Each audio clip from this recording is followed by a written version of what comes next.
I came back from medical leave and found my office ransacked. Awards trashed, files shredded.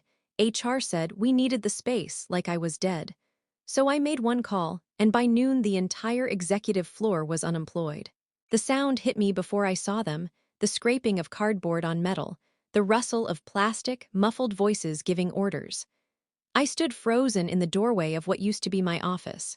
Three men in gray maintenance uniforms were methodically emptying every shelf, every drawer, every trace of my 15 years here. One of them was balancing my Crystal Biosafety Award, the one I'd received last year for designing the containment system that saved a dozen lives, on top of a pile of trash bags. "Careful with that," one worker said. "Doesn't matter," another replied. "Everything goes." Something inside me cracked. 6 weeks of radiation had left my body weak, but not weak enough to stand there and let them erase me.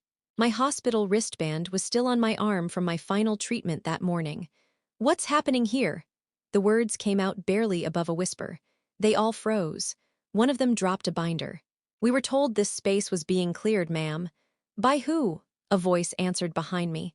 "Dr. Mercer, you weren't supposed to be back until next Monday." I turned.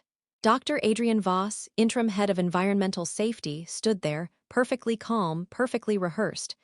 "There's been a reorganization," he said smoothly. "Your department's being merged into general operations." "Merged?" My voice shook. "You can't just, you should talk to HR. Camille Dre will explain everything."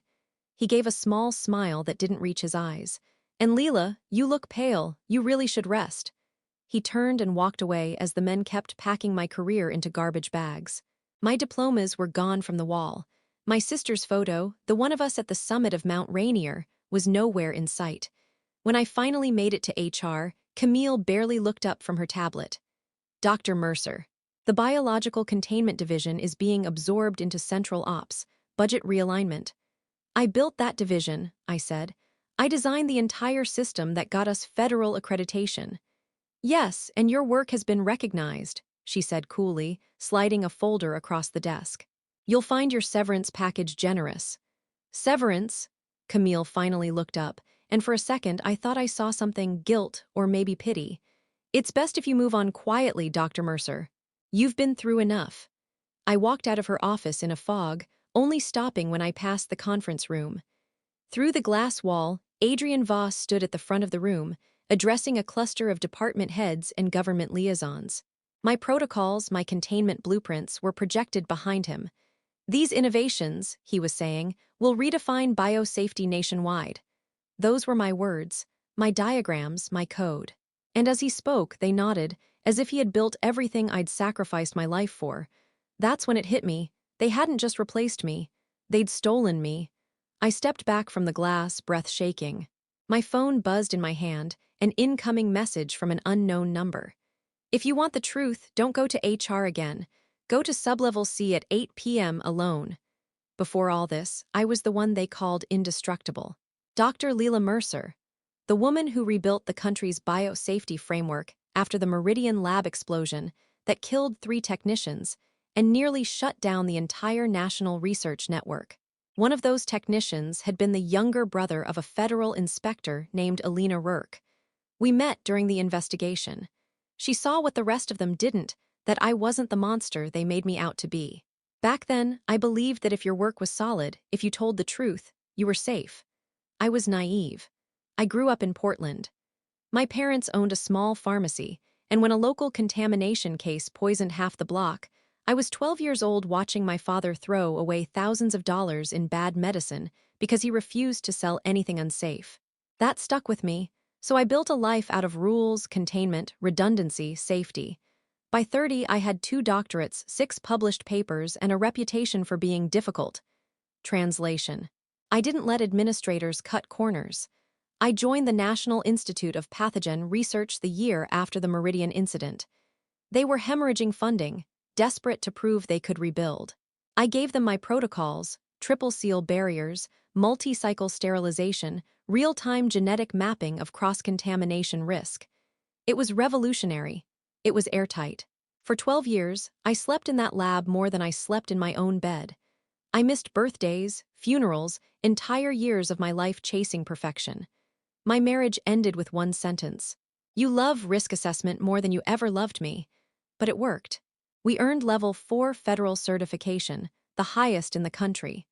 My system became the gold standard for biosafety. International facilities adopted it. I won the Helix Crystal Award for research integrity. I had everything that mattered until the diagnosis. Stage III breast cancer. I remember the silence after the word malignant. How the fluorescent lights buzzed overhead, how I laughed, actually laughed, because I thought, of course it's me. Radiation. Chemo. 6 weeks of being pumped full of poison. I told my team not to worry, that I'd be back soon. And that's when Adrian Voss started asking questions. He'd only been at the Institute 6 months, supposedly hired to support environmental safety initiatives. He called me a legend, said he was learning from the best. He asked for copies of my containment drafts for reference. I gave them, because back then I still believed in mentoring. The last day before my treatment leave, he came to my office. "Take care of yourself, Dr. Mercer," he said. "You've done enough for all of us." I thought he meant it kindly. Now, looking back, it sounds like a eulogy. While I was hooked up to radiation, he was dismantling everything I'd built. When I returned, my name had been wiped off every document, every system, every piece of my work, replaced by his. I stared at the severance packet that Camille had given me, my hands shaking so badly I could barely hold it. And then I remembered the message on my phone. Sublevel C, 8 p.m. alone. At first, I thought it might be a trap, but by the time the building lights dimmed and the hallways emptied, I knew I'd go anyway. Because the only thing more dangerous than knowing too much was knowing nothing at all. So I went, and what I found down there changed everything. The building was nearly silent by 8 p.m. Most of the lab floors shut down after 6, especially since federal audits were coming up. I used my old keycard, surprisingly, it still worked. Maybe they hadn't gotten around to deactivating me yet, or maybe someone had made sure it wouldn't be. Sublevel C was used for storage, old experiments, archived data, forgotten equipment. The kind of place that smelled like dust and ozone and secrets. I followed the echo of my own footsteps past rows of sealed cabinets and flickering lights. Then I saw her, a woman leaning against the far wall, a flashlight in one hand, a badge around her neck. "Elena." "Hello, Leela." Her voice was low, cautious. She hadn't changed much since the Meridian hearings, same sharp eyes, same calm that made people underestimate her. "What are you doing here?" I asked. "I could ask you the same. But I think you already know." She turned the flashlight toward a pile of black crates stamped with the Institute's emblem. Then she pried one open. Inside were containment binders, my binders, labeled under Voss's department. "These were supposed to be incinerated," Elena said, "but someone rerouted the disposal order. I've been tracking it for months." "Why?" "Because the federal database flagged identical containment diagrams submitted under multiple names. Different facilities, same schematics, yours." It took me a second to process what she meant. "My protocols were duplicated." "Not just duplicated," she said grimly. "Sold. Licensed out to private biolabs that don't meet safety standards. Someone's making millions selling watered-down versions of your system." The room tilted for a second. "That's impossible. Those systems can't operate without authorization." "They've been altered," she cut in. "Redundancies stripped, delays shortened. You designed those safety layers for a reason, right?" I nodded slowly, the realization hitting like a punch. "To prevent containment collapse during sterilization cycles." "Exactly," she said. "Without them, a breach could spread in under an hour." My stomach turned. Someone was using my name, my designs, to build death traps. Elena's flashlight beam swept across the room and landed on a locked cabinet. "That one," she said. "I haven't been able to access it yet. My clearance doesn't work here anymore." I hesitated, then slid my keycard. The lock clicked open. Inside were printed transfer orders, financial transactions linking the Institute to Harlan Biotech, one of the country's biggest private research conglomerates. Each order was signed by Dr. Adrian Voss, but at the top of every approval line was another signature, one I hadn't seen in years. Dr. Malcolm Strain, Institute Director. He was supposed to be retired. Elena exhaled sharply. "He's still running things behind the scenes." I stared at the papers, bile rising in my throat. Strain had recruited me personally 15 years ago. He'd promised me protection after Meridian. He'd told me my work mattered more than politics. He's the one who brought Voss in, I murmured. And Camille Dre reports directly to him, Elena added. It's not just about money, Leela. There's something else here, something they're hiding. A soft click echoed from behind us, the unmistakable sound of a door unlocking. Elena switched off her light instantly. We're not alone, she whispered, footsteps, slow, deliberate, moving closer. She grabbed my wrist and pulled me behind a row of equipment crates. Through a narrow gap, I saw a figure step into the corridor. Adrian Voss. He was holding his phone up, its screen casting a pale glow across his face. He typed something, then spoke quietly into it. She took the bait, he said. She's in sublevel C with the inspector. My pulse slammed against my throat. He paused, listening to whoever was on the other end. Then he smiled. Yes, sir. We'll make it look like a data breach incident. Elena's grip tightened on my arm.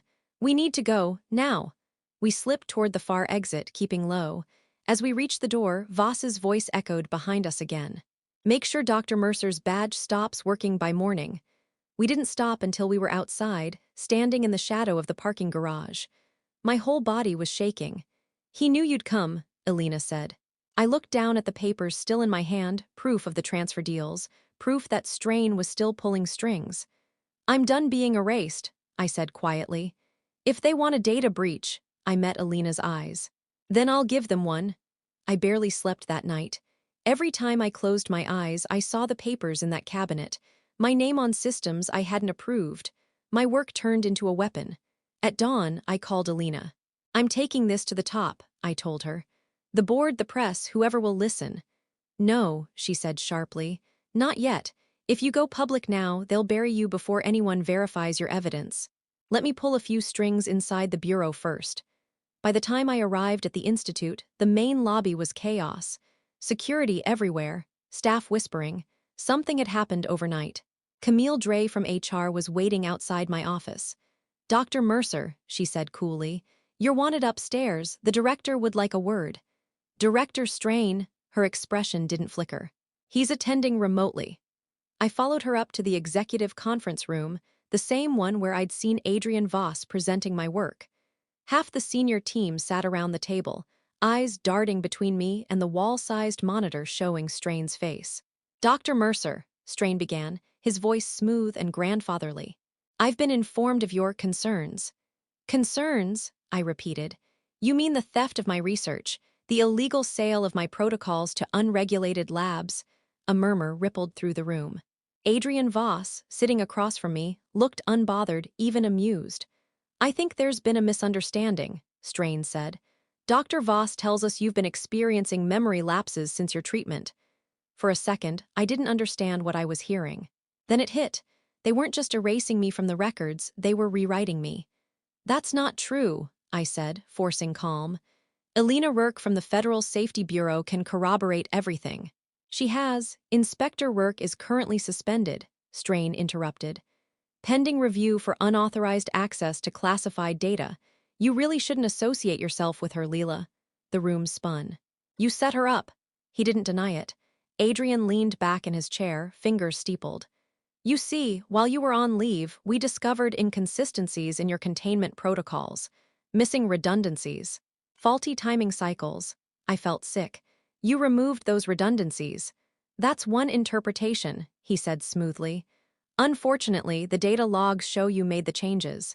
We've recovered time-stamped records from your terminal. I stared at him. That's impossible. Camille slid a printed folder toward me.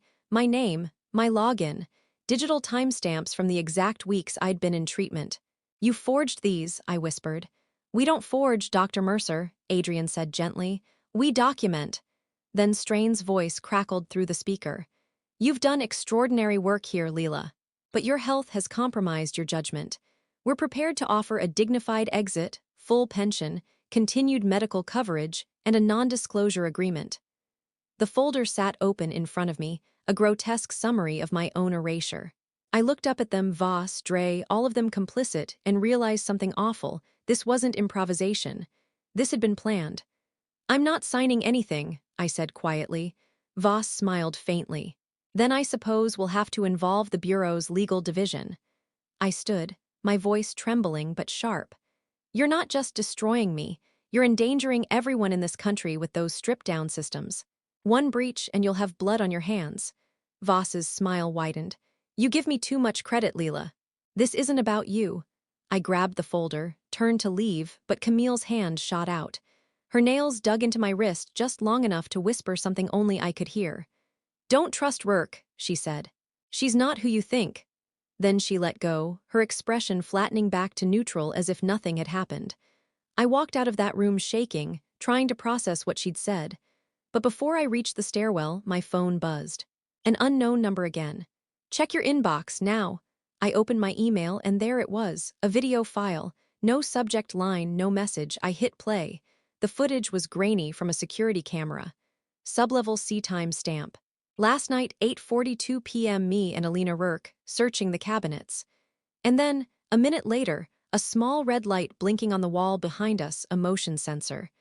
The feed jumped to another angle, one I hadn't noticed. It showed Alina pulling something from her jacket, a thin flash drive. She inserted it into a terminal and started copying files. Not to me, not to the Bureau, to Harlan Biotech. The screen went black. My pulse went cold. The message below the video read, "You've been talking to the wrong side." For hours, I just sat there, staring at the flickering video on my laptop, trying to make sense of it. Alina Rourke, the only person I thought was on my side, copying my files to Harlan Biotech, the company that was using my stripped-down protocols. The company Adrian Voss was connected to. The company Dr. Strain once sat on the board of. I replayed the footage again and again, looking for proof that it was fake. But the timestamp matched, the angle, even my voice in the background saying, "Try that cabinet." That night, I didn't sleep. I drove aimlessly through the rain, the city lights smeared across the windshield, thinking about how every person who'd ever promised to protect me had used me instead. By sunrise, I knew one thing. I wasn't going to let them destroy me quietly. If they wanted a scientist too sick and too scared to fight back, they picked the wrong woman. I started small, using the one weapon they didn't think I still had, my mind. First, I pulled the security footage metadata. The file had been edited, the transfer time didn't align with the network logs. Someone inside had spliced multiple feeds to make Alina look like the mole. Second, I hacked into my archived Institute email account. My credentials were supposedly disabled, but they'd only frozen the front end.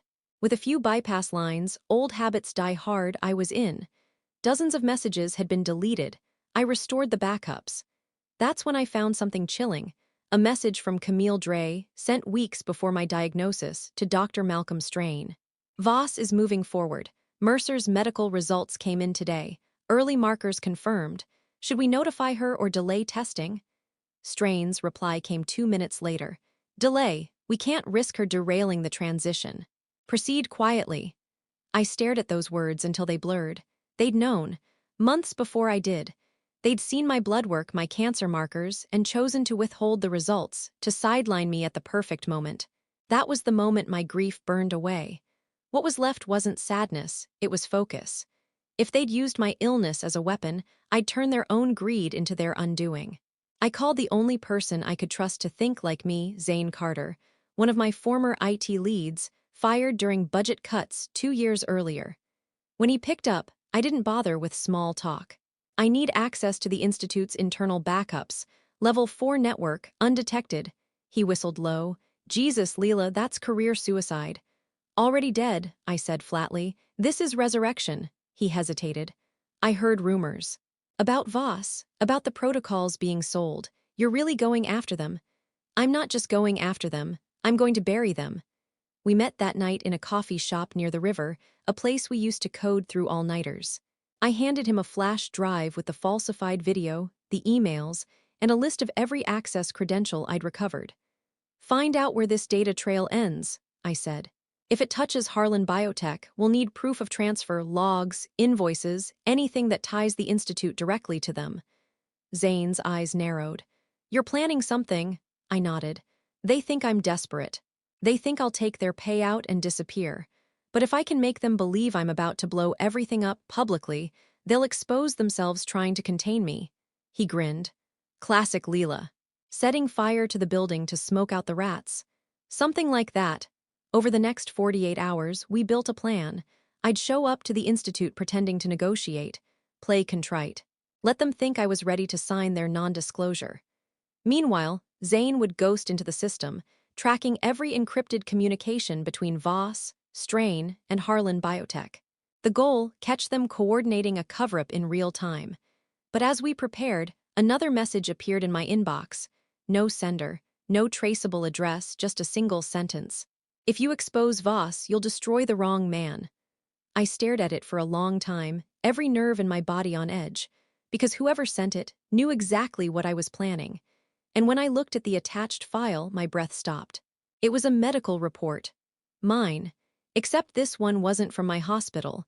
It was from Harlan Biotech's internal database, dated 2 months before I'd ever been tested, which meant my cancer hadn't been discovered by accident. It had been diagnosed before I ever got sick. I read the medical file 3 times before I could even breathe. The header was unmistakable. Harlan Biotech Internal Clinical Monitoring, Subject LM0427. That was me, data first scan, 8 months before my supposed diagnosis. Under condition induction status, it said, trial phase complete. Cellular degradation confirmed. They hadn't found my cancer. They'd given it to me. For a long minute I just sat there, shaking so hard my teeth clicked. Someone had used me, my own biology, as part of an experiment. I called Zane. He picked up on the first ring. Leela, I found something, I said, my voice barely steady. I need you to trace a file ID HB4429LM0427. It's a medical record, Harlan Biotech. There was silence on the line. You're saying they had your records before your diagnosis? Not records, I whispered. Results, Zane swore under his breath. Jesus, that's human experimentation. That's federal prison territory. Find out who authorized it. On it. I hung up and just sat there, staring at the screen. The walls of my apartment felt like they were closing in. Every fluorescent hum sounded like the radiation machine. Every shadow felt like a camera. At 1:42 a.m., Zane called back. His voice was low, urgent. I traced the authorization chain, he said. The file was created by a medical research partnership between Harlan Biotech and the Institute. It's called Project Chrysalis. I felt sick. What's Chrysalis? A study on accelerated cellular mutation, he said. Targeted immunity trials using human DNA modifications. The subjects were supposed to be volunteers with terminal conditions. But your name, it was redacted and re-entered under a secondary access key. Whose key? He hesitated. Leela, it was Alina Rurk's. For a second, I thought I'd misheard. No, that's not possible. She was investigating them. Yeah, he said grimly. And maybe she was, or maybe she was part of it. I didn't respond. I couldn't. My mind was collapsing under the weight of too many betrayals. The woman who had warned me. The one who said she was fighting the same corruption. The one who stood next to me in that basement. She'd been in on it from the beginning. I pulled up the footage again, the one that had supposedly been falsified. Her copying files, her hand shaking, not with fear but urgency. She hadn't been stealing my research. She'd been transferring the test data. The cancer, the treatment, the entire medical nightmare I'd lived through, it wasn't bad luck. It was manufactured. And suddenly I remembered something from the hospital, a visit right before my first radiation session, a bouquet of lilies and a note that said, "You're stronger than they think." No signature, no card. I'd assumed it was from a coworker, but now I knew who it was from. Alina Rurk. The woman who had poisoned me, then stood beside me pretending to fight the monster she'd helped create. Zane's voice snapped me back. Leela, we need to move fast. Once they realize you've accessed Chrysalis, they'll wipe everything. Then we get ahead of them, I said, standing. I'll draw them out. How? By doing exactly what they expect. I shut down my laptop and pulled on my coat. Tomorrow morning, I'm walking into the institute and telling them I'm ready to sign their non-disclosure agreement. Zane swore again. That's suicide. No, I said quietly. It's bait. Because now I understood what Project Chrysalis really was and why they'd needed me out of the way. My protocols didn't just protect against biological accidents. They prevented genetic exposure. And if Chrysalis leaked, if even one sample escaped containment, It wouldn't just destroy the institute. It would start an epidemic. The next morning, the sky over the city looked bruised gray with a faint chemical haze from the industrial district. It felt fitting. I drove to the institute in silence, hands clenched around the steering wheel, my body still weak from treatment, but my mind sharp enough to cut glass. When I walked into the lobby, the receptionist froze like she'd seen a ghost. "Dr. Mercer, you're here to finalize paperwork," I said. "Dr. Voss is expecting me." Minutes later, I was in the executive conference room again. Adrian Voss was waiting, arms folded, eyes cold. Camille Dre hovered near the door, tablet in hand. "You're early," she said. "I couldn't sleep." Voss motioned to a folder on the table. "Your agreement. Sign it and we can all move forward." I sat but didn't touch the pen. "You know, I used to think corruption was about money," I said softly. "But this goes beyond greed." Camille's expression flickered just slightly. Voss smirked. "You're angry, understandable. Illness changes people, perspective gets emotional." I leaned forward. "Project Chrysalis," I said. For the first time, his composure cracked. "Where did you hear that?" "I saw the files," I said. "You used my own genetic data as a control variable. You gave me cancer to test your so-called mutation reversal therapy." Camille dropped her tablet. It hit the carpet with a soft thud. Voss's voice was calm, but his jaw was tight. "You don't understand the scope of what we're doing. Chrysalis is the future of medicine. Controlled cellular mutation is the key to universal immunity." "You mean weaponized immunity?" I snapped. "You're building genetic resilience that only you can control, patent, manufacture, and sell. You're rewriting human biology for profit." He didn't deny it. "Do you have any idea what governments will pay for soldiers immune to bioagents? For workers who can survive radiation exposure?" The words chilled me. "You're talking about people like lab animals." "Evolution needs direction," he said simply. "You should appreciate that, given your obsession with containment." Camille's face had gone pale. "Adrian, she knows too much." He turned to her. "She always did." That was when I saw it, the flicker of regret in Camille's eyes, and something else. "Fear," she whispered. "They told me it was just observation. They didn't tell me they'd infected her." My stomach twisted. "They used you too." Voss straightened his tie. "Enough of this. Dr. Mercer, you're going to sign that paper. You'll take your settlement and you'll disappear, or I'll make sure your mental instability becomes the official record." I stared at him for a long moment, then smiled faintly. "You're not as careful as you think." His brow furrowed. "What? I'm not here to sign anything," I said quietly. "I'm here to watch you confess." I turned slightly toward the door. "You can come in." For a second, nothing happened. Then 2 federal agents stepped through, followed by Alina Rourke. Voss froze. "You," he said, his voice breaking for the first time. Alina's expression was unreadable as she approached the table. "Adrian Voss, you're under federal investigation for human experimentation, medical fraud, and bioterrorism conspiracy." "Wait," I said, staring at her. "You knew about Chrysalis." "Yes," she said quietly. "Because I was part of it at first." The air seemed to thin. "I joined Chrysalis under Strain's directive," Alina continued, her voice steady but cold. "I believed it was a controlled immunotherapy project. But when I discovered they were infecting non-consenting subjects, you included, I tried to expose them. That's when they turned on me." I searched her face for the lie. "You copied those files in sublevel C," she nodded. "To back up proof of the human trials before Voss could delete it. They made it look like I was feeding Harlan Biotech. In truth, I was feeding evidence to the Bureau." Everything spun again, my anger, my suspicion, the betrayal, all of it shifting under me. Voss slammed his hand on the table. "She's lying. Rourke's been covering her own." But Alina raised a small device and pressed play. His own voice filled the room, clear and undeniable. "The Mercer case has confirmed viability. Cellular degradation successful. Proceed with patient inoculation." The room went dead silent. Voss's face turned ashen. Camille covered her mouth. I just sat there, trembling, the words echoing in my skull like thunder. The Mercer case. My name, my life, reduced to a case. Alina looked at me then, something human flickering in her eyes. "He wasn't the only one," she said quietly. "Strain authorized everything, but there's someone else even higher than him. Someone who funded Chrysalis from the start."